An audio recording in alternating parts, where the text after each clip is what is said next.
substance equals spin. The propaganda's a win, stress feeding on my tension. My countrymen, they love their fiction.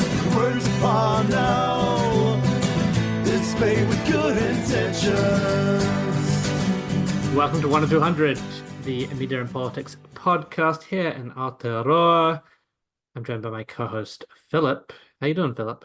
Kia ora. You're dropping the A word today. That's a new development from a Kyle intro. I like it. It's important when we're needing to distinguish between ourselves and other members of the Commonwealth. And we're also joined by a special guest, Paris Marx. How you doing? Yeah, I'm doing all right. I'm down here in your nice little country. So yeah, things are good.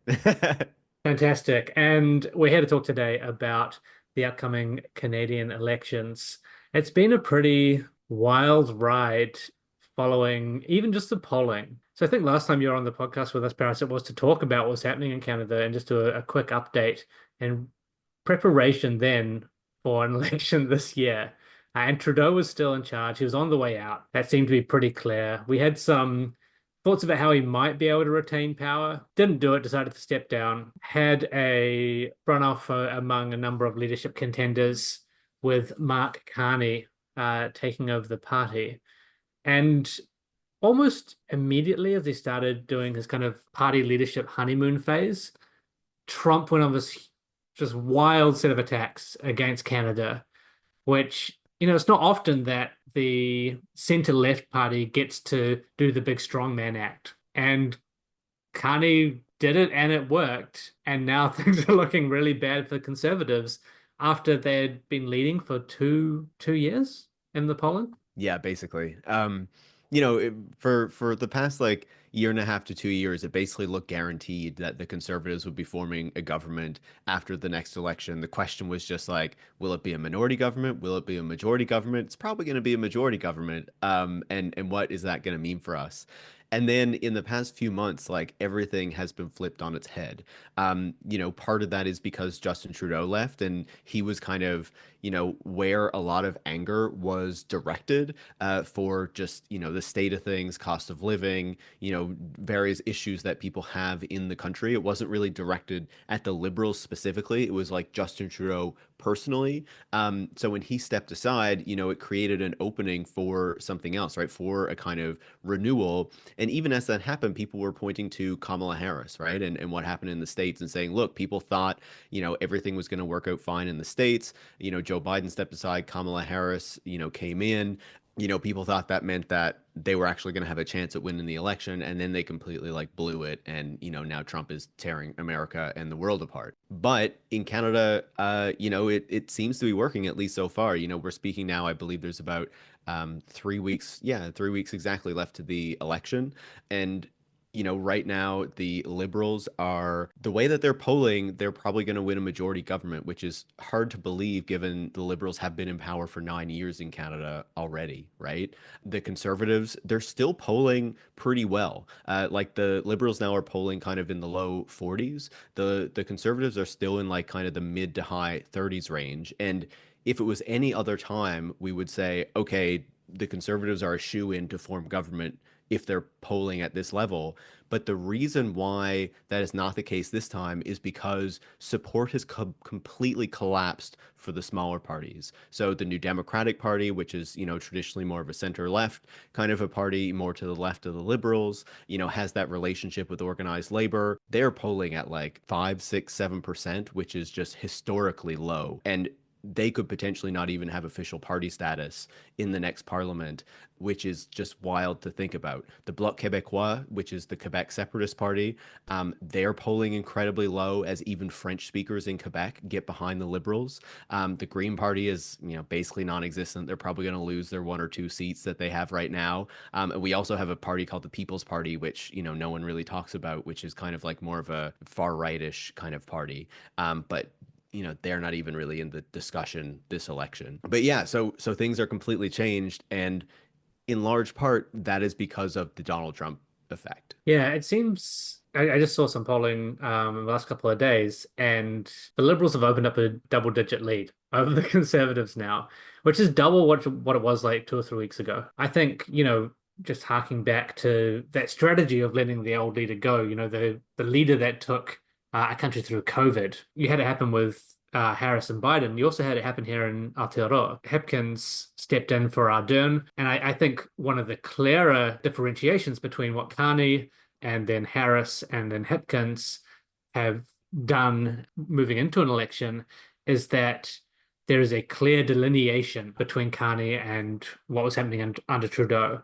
And he's got this huge external pressure, like outside him, giving him the opportunity, right? But it wasn't a given that he needed that in order to shift the way that voters viewed the party. It's very beneficial for him because he was not a Liberal MP, right? He doesn't have a seat in Parliament.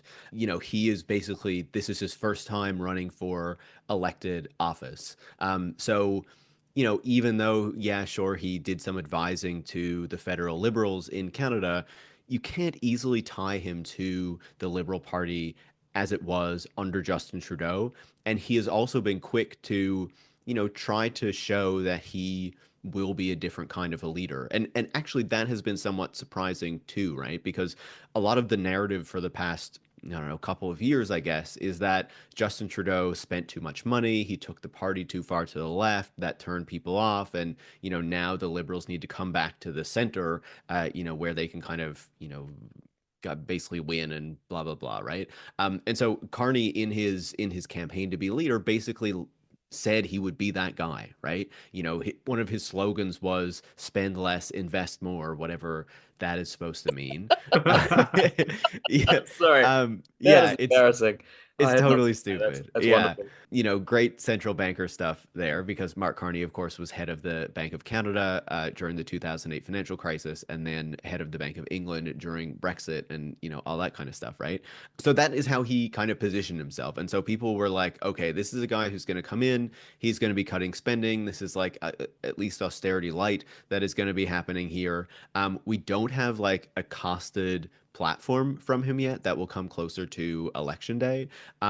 But actually, I would say so far, the kinds of things he has announced have been surprisingly decent, right? Like, obviously, he is talking about wanting to make government more efficient and all that kind of stuff, which sounds a bit weird in an age of Doge, but, is not completely unreasonable, I would say. But he has already extended coverage for dental care to low-income people between the ages of 18 and 64. So he's doing this before the election. He's not kind of That's right. hanging it out as an election bribe. He's No, just like, we're just going to get it before, done.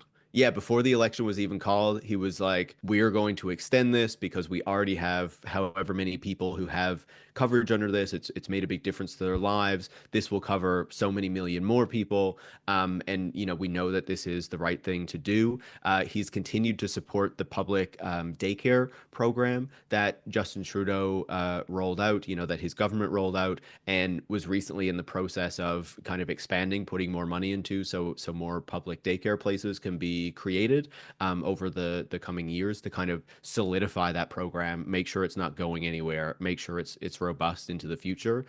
He's also announced plans to have the government be building a lot more housing. We'll see what that turns out to be in practice. It will be some kind of a public-private partnership sort of a thing. We know that, but all the details aren't out there. He's also announced significant increases to funding for the CBC, the public broadcaster in Canada. That's interesting. Yeah. So there's a lot of like things that he is saying and suggesting that sound pretty good for a guy who has positioned himself as like more centrist to try to win over, more right-wing voters. And, I would say part of that is that he has really benefited from a kind of rally around the flag effect where people in Canada do feel threatened by what's happening in the United States. And he has really successfully presented himself as the person who can not just bring Canadians together, but also to really develop a program to kind of push back against the United States, to not kind of cower and give in to the pressure coming from Donald Trump, but also he's already showing that he's trying to expand Canada's relationships with other parts of the world, change the way that Canadian economic policy, military policy, foreign policy, not always in the greatest of ways, but is going to change in a way that I think a lot of Canadians are responding to positively. So yeah, it's been really surprising to see the shifts there. Yeah, and I guess just to draw that line between other Western politicians that kind of fit in the same strata, right? Harris took over and started with a bang, and then very quickly was pulled in line with the previous Biden administrative decisions. Started talking about, continuing fracking, trying to look for these really niche 2 to 5% electoral decisions that could help swing a single state, as opposed to looking at big, interesting stuff that would get more people on board, would turn people out to vote. And during this period, she was essentially the president in a lot of ways. Things could have happened coming up to the election, similar to what Carney has done, where they could have just bribe people, essentially. I think the most stunning thing to me is that Carney has decided to actually implement this stuff. It's not just suggestions. This is what I think we need to do. This is the direction I think we need to go in light of what the United States is doing. And look, I can also get it done. I'm also a doer, because so often, and especially in the current age of Western politics, there's a lot of noise, there's a lot of bright lights, but then when push comes to shove, you get a lot of center-left politicians. Look at Starmer in the UK, for example, who just fold like something that folds really easily, and go full on austerity, like just do the most horrific cuts to social services. Same here in New Zealand. Hipkins had 2 or 3 months before the election where he could have really done some really positive implementation that would have made people's lives better under a cost of living crisis, which was the entirety of the opposition party's election campaign. He could have gone, oh, they're right. It is really tough out here. I'm currently the prime minister with an absolute majority. I can do anything I want. Here's $5,000 each. Like obviously hyperbole. Instead, it was, oh, we're actually going to cut all these different programs because it's not the time to make that decision now. And we're going to push some of this other stuff out. But if you'd like it, you should vote for us. It's an interesting contrast, absolutely. I just wanted to jump on the end there quickly to say, like, the Chris Hipkins comparison, I think, is really instructive. And, like, I'd be interested in your opinion, Paris, because you've got a little bit of, like, New Zealand politics experience as well. And the way that Chris Hipkins has always been perceived is definitely to the right of Jacinda, but he's a political animal, right? Like, he's the furthest thing possible from a fresh broom. Like, this is not his first rodeo. He's been doing this since he was, what, 8 years old, probably, right? He's a little politics freak, and it's not endearing for him to come in as, ex-Minister of Health, ex-Minister for COVID response, ex-Minister for Police, and be like, no, I'm the new guy to change the perception of this government that suddenly turned ill at the end of the last Labour government, to be clear. And then, yeah, hang on a policy bonfire platform, essentially to like destroy rather than create. And there was pretty much nothing new that he brought to the table. There was the, GST off whatever, trash, fresh food, which immediately becomes its own quagmire without getting into policy details. That's why I thought it was interesting that like you can immediately name some things that Mark Carney has actually done in his time in power, which has been similarly short, right? That's why I think it's an interesting comparison. It's not like he walked in and, I mean, in New Zealand media, anyone who came in with that level of quote unquote mandate would be absolutely derided by the media. Like Chris Hipkins already was, called like not a real prime minister by our big kind of establishment media, which I don't know, is there a similar kind of perspective? I'm interested in who do you talk to on the whatever the Clapham omnibus of Canadian society is? Like what's the view of the human on the street? Yeah, I feel like that was not a big of an issue, as big of an issue in Canada, because it was kind of like already kind of how would I put it? They were already suggesting that an election was coming, like if he won, right? He was only prime minister for like 9 or 10 days before they called the election, so there wasn't a whole lot of time there. It was like he took a quick trip to Europe to meet with the the president of France and the prime minister of the UK and the king, of course, to kind of demonstrate like, see, we do have allies, outside of the United States. We have other options, people who we can work with. They started suggesting that the F-35 contract was going to get reviewed and likely canceled. So we would be buying military hardware from places that are not the United States, effectively, and in particular places that were willing to allow the hardware to be built in Canada, to transfer probably the intellectual property associated with it. That's what the Swedes, for example, Saab has proposed to do with Canada. And then of course the dental care stuff and things like that, right? I do think it's interesting, like in the New Zealand case, that on the one hand, like Hipkins was chosen, and obviously we see how he didn't really want to like piss anyone off, or it really seemed like he was trying not to make any like business interests particularly angry in a way that would like maybe come back and hurt the campaign. I was a bit surprised though to see that he even stayed on like after that campaign. I would imagine like potentially you would want like a reinvention to gear up for the next election. And I know that, like you were saying, he's a political animal, and they've been talking about changing tax policy and all those sorts of things ahead of the next election, their proposals for tax policy, obviously. But like what that ultimately looks like, and whether he can be like the right person to sell that, I think is, you guys would know more than me, but I think is very, I'm very skeptical of it, right? I think the one other thing I would say about Carney, maybe just to nuance it a little bit, is, there is still some of that more right-wing stuff that is in there that is a bit concerning, but I feel like it's tempered to such a degree that it's like, okay, we know that things are going to change. We know that not everything is going to be perfect, but if the choice is between, Mark Carney as Liberal leader being prime minister, or Pierre Poilievre as Conservative leader being prime minister, Mark Carney is obviously more favorable in kind of any situation, but especially a situation when we're facing this degree of hostility from the United States. And Pierre Poilievre, and kind of the way he's taken the Conservative Party, is much more aligned to kind of, Trumpian Republican politics than we've traditionally seen in Canada from that party, right? And even with everything that's happening now, he doesn't seem to be able to really like let that go.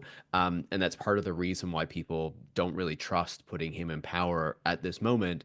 And luckily, maybe that's one good thing that Trump has done, is to make sure that the Conservatives are not going to form the next election. There was actually a funny story a couple weeks ago where or I guess it was a week ago or so now, I don't know, whatever, that the premier of Alberta, who is like probably the most right-wing premier in Canada right now, was doing an interview with Breitbart, a right-wing news organization in the United States, if people aren't aware.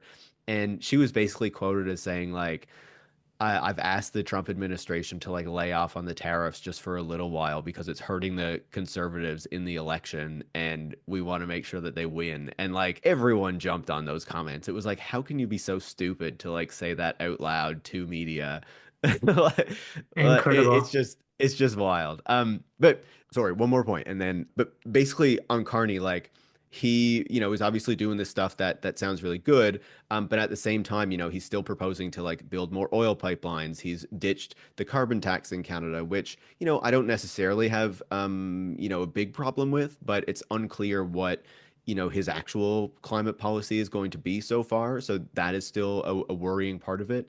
But I would say one of the things that sounds like, more hopeful, or something that I think resonates is, since kind of, I guess, the 90s or the 80s, it's felt like you can't really do very much in Canada, right? The notion of like making big public investments, trying to have the ambition to build major infrastructure projects just feels like it's completely off the table, right? Because everything needs to be left to the market. And if the government is spending money, that's like inherently a bad thing.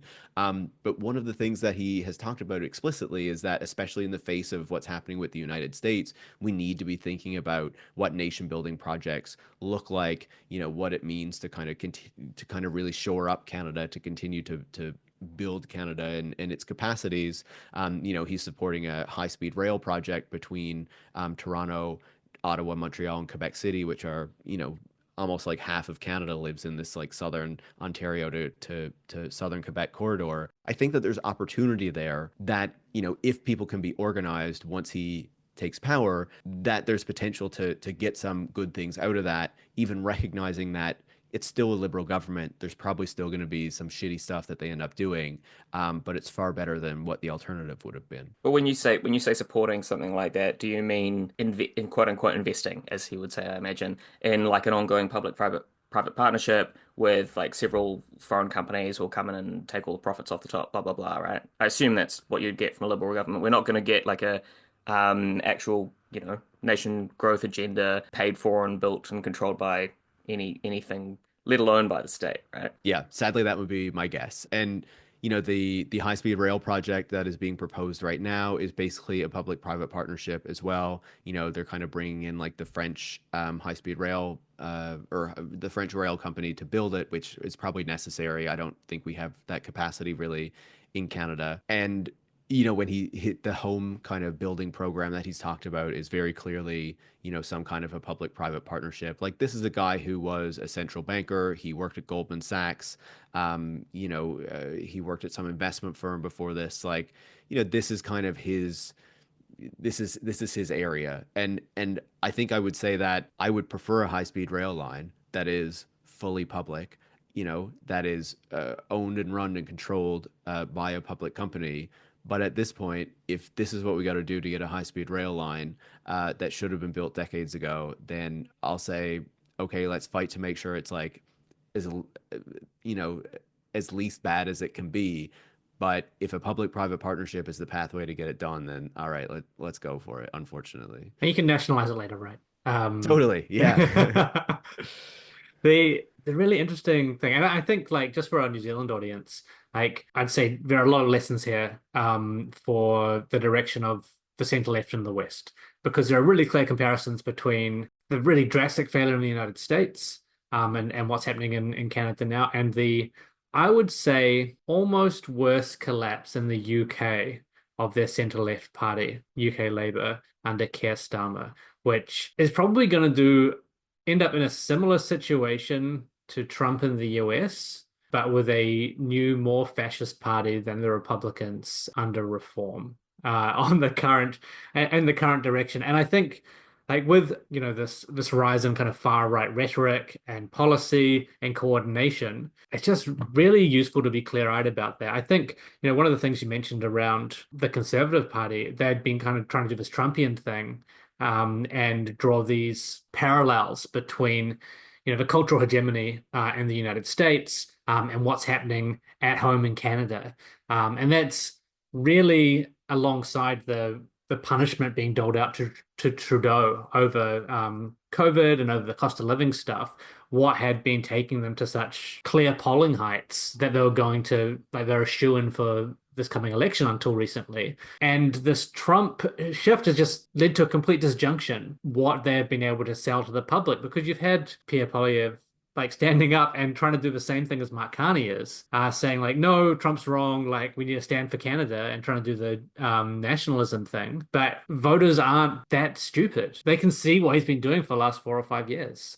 I think he's been in charge for about 4 or 5 years, right? That's right. He actually, if I remember correctly, he basically took over the party around the same time that the trucker convoy was Yeah, that's right. That's really clearly Ottawa. Coordinated far right movement, right? They had, Absolutely. like, And he was kind of direct links to the supporting States. it. Yeah, he was kind of supporting that. Has had ties with those kind of far right groups. Has echoed a lot of conspiracy theories over the past number of years. Obviously has very little compulsion with kind of lying and misrepresenting the facts in order to present things the way that he wants them presented, or that looks good for him politically. One of the things that has really stood out as well is that he's very hostile toward the media. And so, like, conservative MPs won't go on CBC, the public broadcaster, for example. They just will not appear because, of course, one of the pledges of the Conservative Party is to defund the CBC. That's incredible that in the environment, Carney has decided to just give them more money. Yeah. Because that's exactly the kind of thing that Labour has failed on in New Zealand again and Right. again. They're just like, oh, yeah, we don't know what to do about the media either. We're not going to fund more. We're going to maybe reassess this funding. And meanwhile, like, every time the National Party is like, we're going to put all these National Party MPs on the board. We're going to cut this funding here, here, and here. And it's happening again now. And you have like ACT and New Zealand First always being completely hostile to the media, like no holds barred, insane stuff sometimes. And Labour's response to that has been often to try and sit on the fence about it. No, your allies are a functioning media system. Just And give them $1 billion. Yeah. that's in the 2017 election, Labour had like an actual program that at least, I mean, had is a strong word, campaigned on an actual program to support RNZ and increase its functions like pretty impressively, and then immediately botched it and didn't give a shit and squirreled it away and hid it in a small box in the attic and then never Well, they were spoke going to about it again. merge TVNZ and RNZ, right? I mean, Yeah. yeah, but merged became a watchword for whatever you want it to be, right? So, Gotcha. but anyway, back to Canada. Yeah. How has that functioned? Like, I'm interested in the Polyev discussion because, like, to what extent do you think that was self-inflicted based on a perception of like the Trump clone effect? And then, like, what do people expect? Like, what do they think nationalists are, right? Like, if someone was an actual Canadian nationalist and they were like Canada first, then like, how would that differ from what Pierre Poilievre is for our New Zealand audience? Including me, who like wouldn't know the distinction between those two things aesthetically or like in the way that you present yourself, right? How do you win that kind of cultural battle, I guess? Yeah, well, one of his slogans is literally Canada first. And then recently he added a few extra words and it was Canada first for a change. Like we need someone who's That's finally such a gonna put sad sack. I know it's terrible. For our New Zealand listeners, that's three of Winston Peters's campaigns rolled into one. Yeah.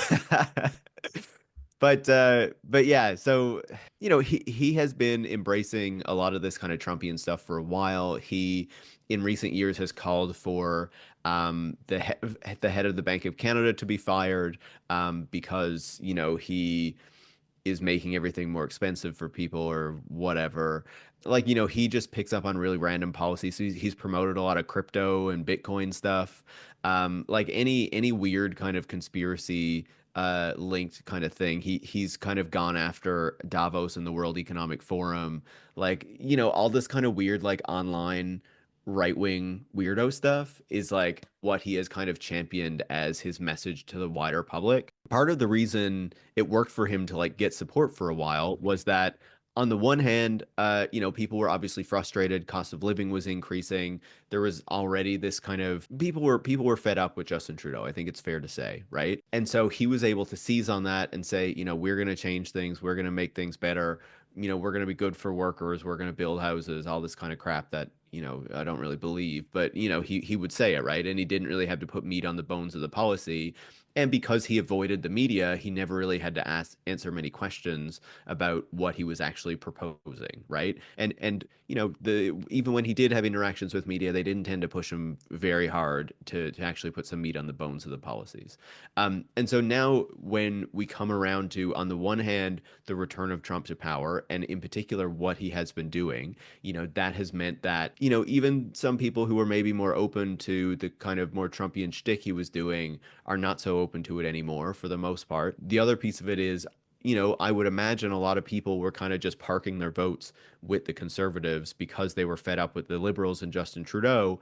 And as Justin Trudeau was kind of, cycled out and Mark Carney cycled in, and Mark Carney is able to present himself as like, look, I was a banker, I'm a really kind of competent technocrat. That kind of appeals to some of those folks, and so they can come back in. And then the final piece of that is, of course, the threats that are being levied at Canada, the fact that over the next 4 years, a lot of important decisions are going to have to be made that are going to shape Canada for decades to come. And I think it's pretty clear that a lot of Canadians are really not comfortable with him being the person who would be making those decisions.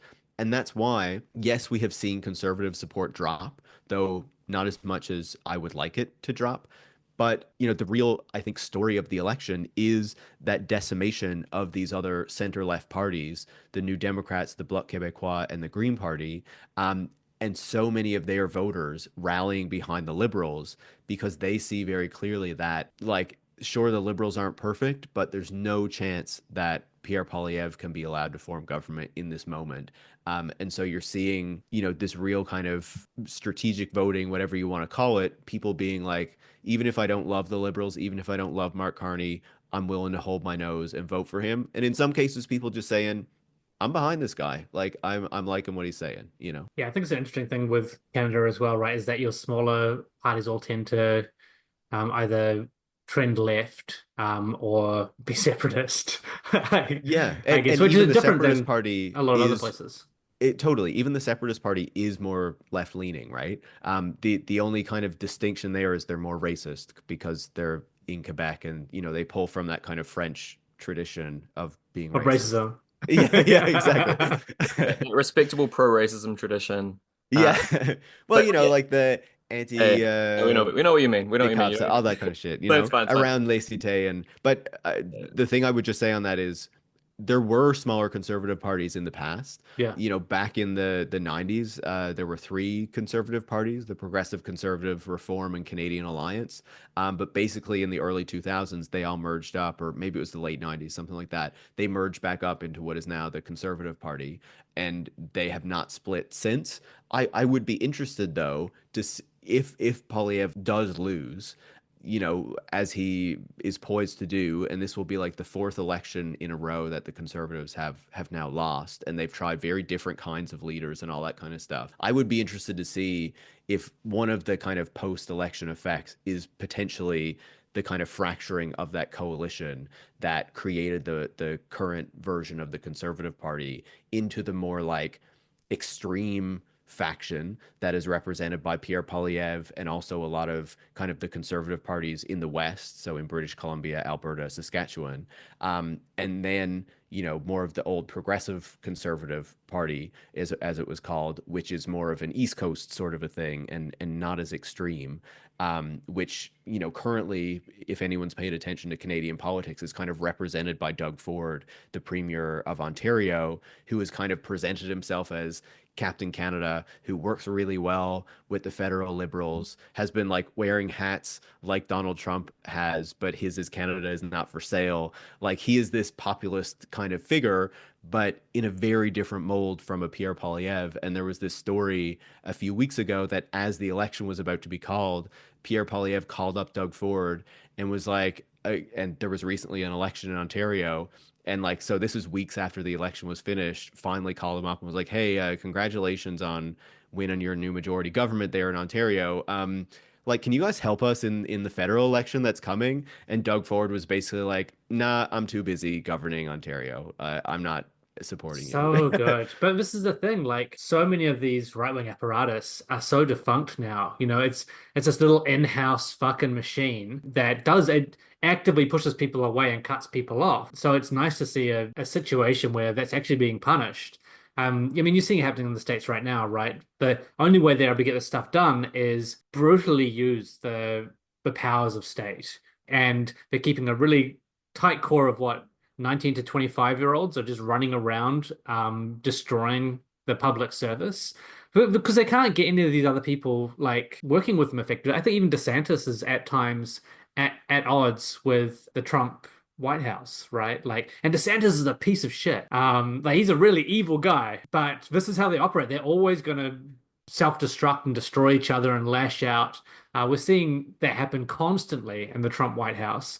And there is still a strand of conservatism which has more administrative discipline, I guess you'd call it.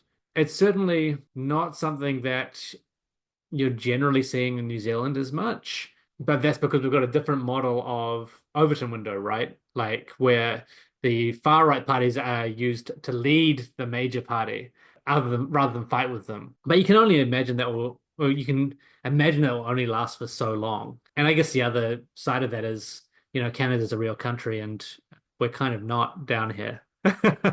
Well, if you ask some Canadian leftists, they will disagree with you. Yeah. Canada is a settler country, is a colonial entity, Mm. right?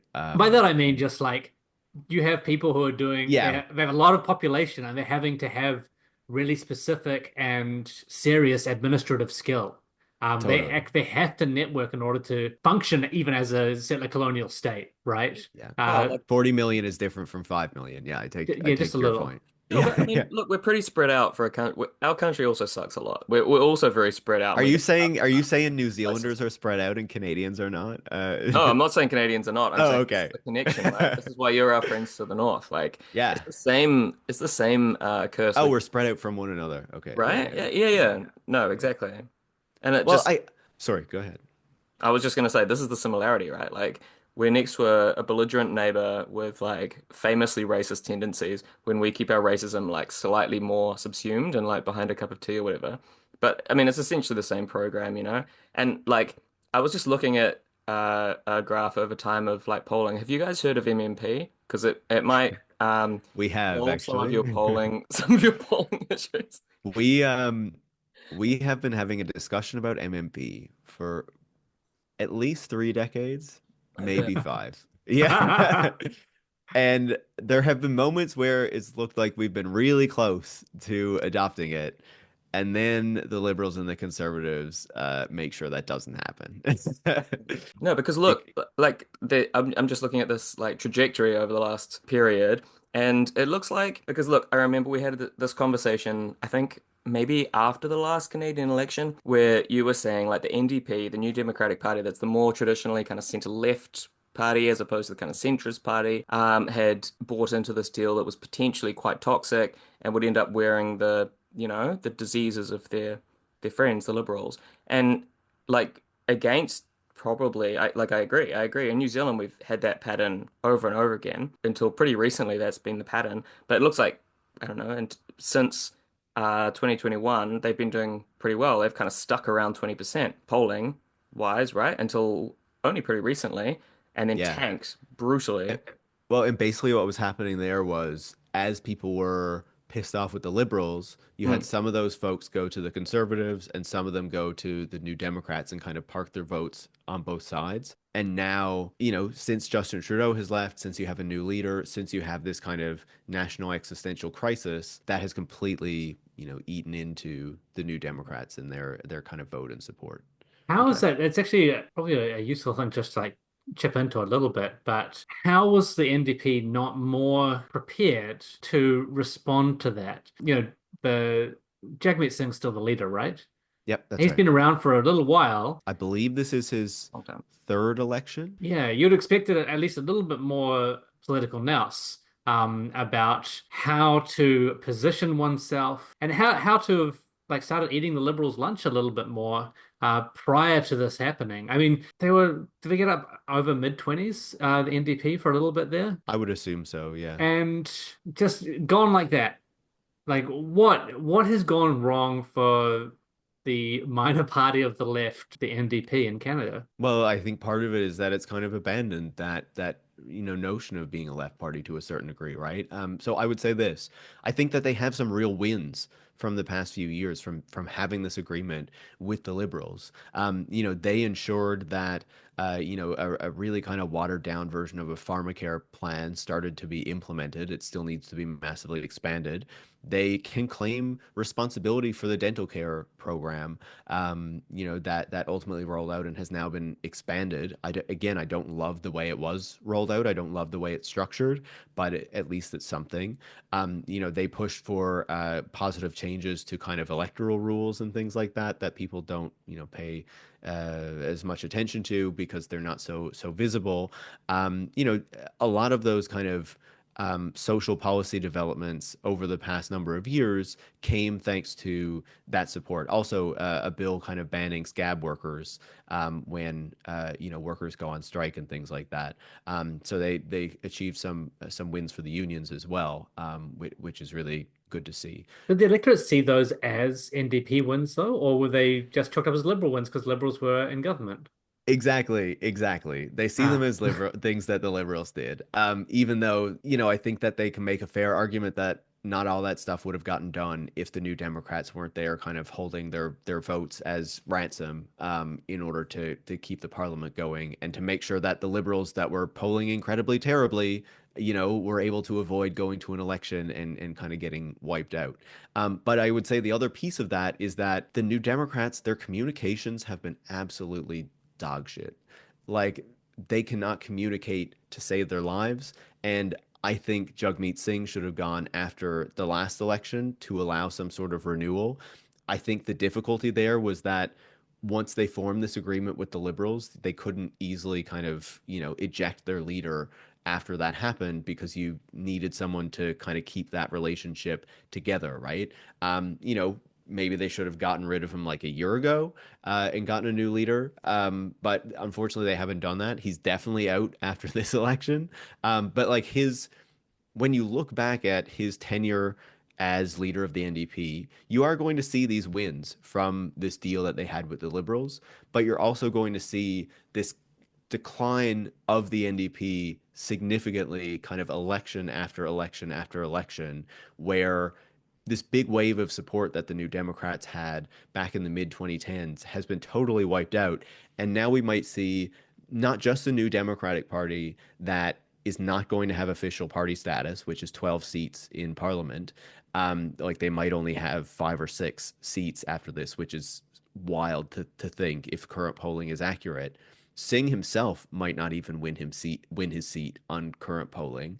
So like, this party is going to get wiped out, and that offers opportunity for renewal, but it also makes you wonder who wants to take on a party that has been so decimated, and you probably have 4 years of a liberal majority government before you can even have a crack at trying to win any of that back. We'll see, right? Philip, are you able to give like, because I remember we had a conversation with someone from the Scottish Greens previously as well. I'm just making the same argument. And we've done reporting around Greens confidence in supply, or Greens with seats outside cabinet, ministerial roles outside cabinet, right? About these same things happening. It was such a huge win for the Green Party and James Shaw in particular, given how much he talked about it, to be a minor party in government that didn't get kicked out in the next election. You know, it's And it's as well like known like function of trying to work with a major party in Western democracies that the minor party gets crushed. I mean, Uh, it has been in the past, but like now maybe the trajectory's changed. Who knows? Like, that was record breaking at the time, that in New Zealand the Green Party not only wasn't crushed, but in fact increased its percentage, if not massively, its success, right? I mean, look, it depends what your metrics of success are. Some of us who say like your effect on your society might mean quite a lot, might be a little disappointed by that.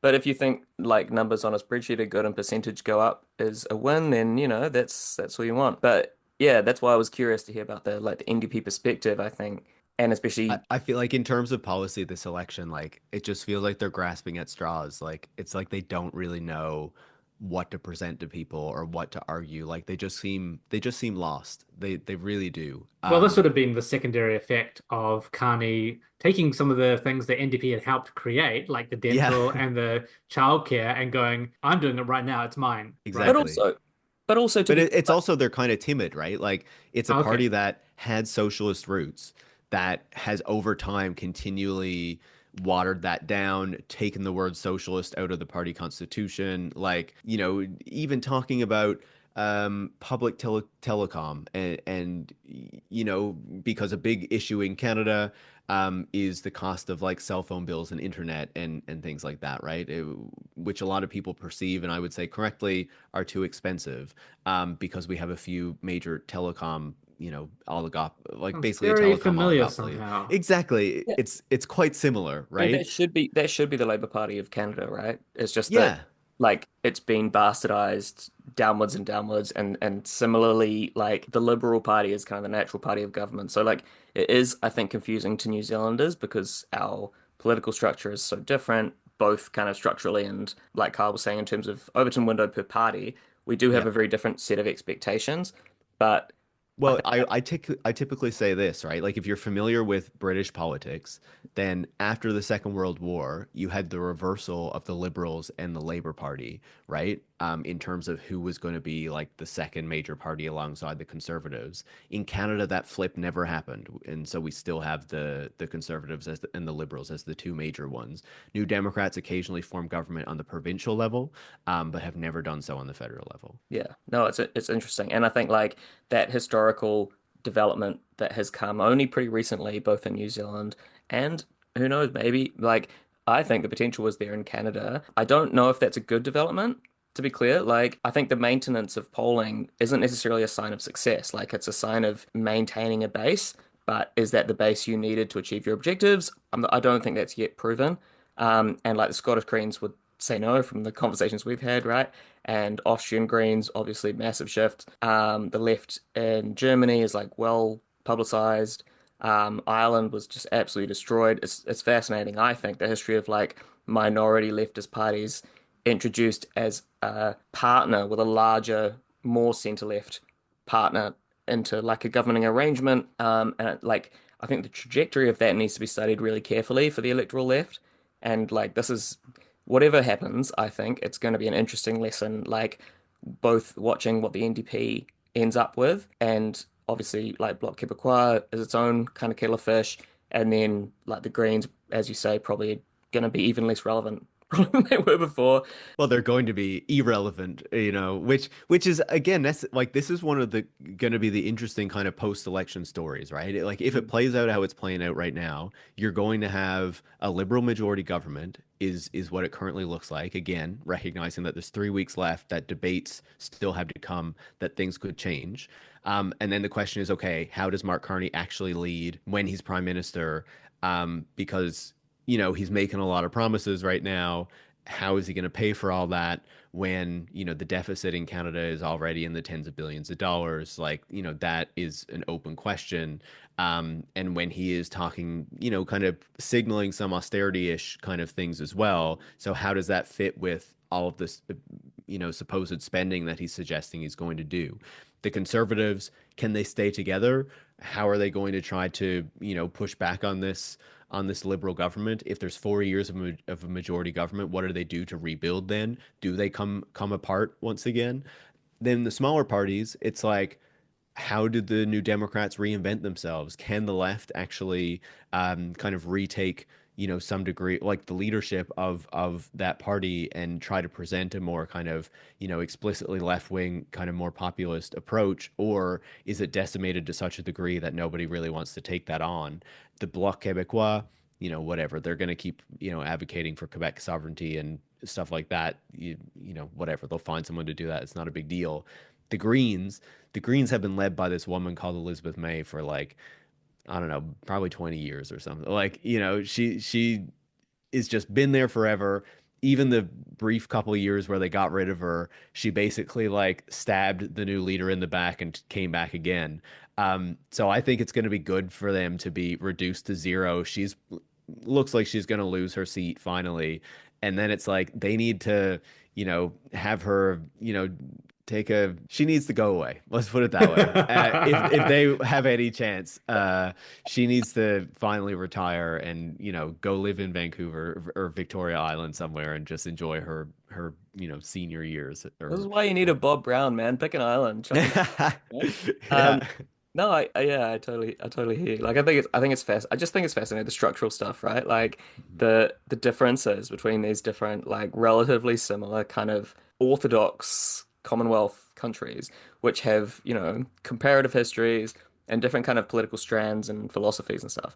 But the differences are so just like quite intense when it comes to these crisis points and crisis moments. Yeah. Like we were speaking about before, and like Kyle said, the difference about the Hipkins approach versus the Harris approach versus like the Carney just coming out of nowhere. Like that couldn't happen in New Zealand. Both obviously for legal reasons. You can't have a non-MP just suddenly show up and be the Prime Minister. It's called But Christopher Luxon, Philip. oh, he's a fresh face. He's a fresh pair of hands. But it's just fascinating, I think. Like even culturally, I don't think New Zealand would go for that. Yeah, I think the main things I'm like keeping an eye on, given the direction, as I've mentioned earlier, of Western centre left, parties is that the Liberals get in with the majority and then just start doing what Starmer's doing, right? So everything was a lie. Yeah. And then you've got a real opportunity for smaller left-wing parties to build organizational capacity again off the back of that.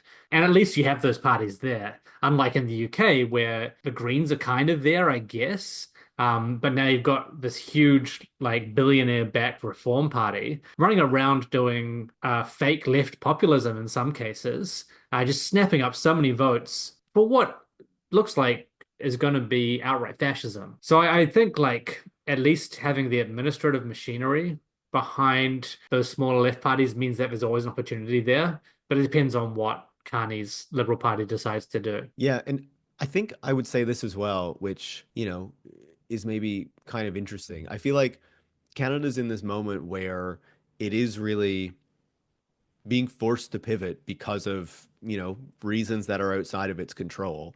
And I kind of wonder what that is ultimately going to look like, how things are going to change. Like, I agree with your concern that Carney could be a Starmer, and I've kind of been saying that since he started running for the leader of the Liberal Party because he says a lot of similar things. And he's friends with Starmer and with Rachel Reeves. So that is, yeah, and he's talked a lot about AI and implementing AI in government. Like, there's a lot of concerning shit there too, right? It's not all kind of positive, potential outcomes and all this kind of stuff. But I think as well, like, we're at an interesting moment where it's like, I don't know, what do these global relationships, what do Western alliances, what do these trade agreements look like in the next, 12 to 24 months, given what is going on in the United States? And I think we might have talked about this the other day, Kyle, but one of the things that I think a lot of Canadians have learned over the past couple of years is that while we have a lot of allies, our allies aren't exactly close allies that will sacrifice for us when the moment comes to it, right? Whether that is when, Indian officials were, basically found to have killed Canadian citizens on Canadian soil.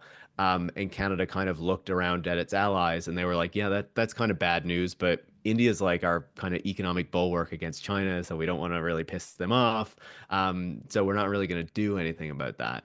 And then, of course, we learned they were trying to do similar things in the States, and in that case, India had to apologize because the U.S. is big enough to kind of force them to. But and then, of course, more recently with what Trump and the U.S. have been doing, with regards to Canada, not just with the tariffs, but the threats of the 51st state and stuff.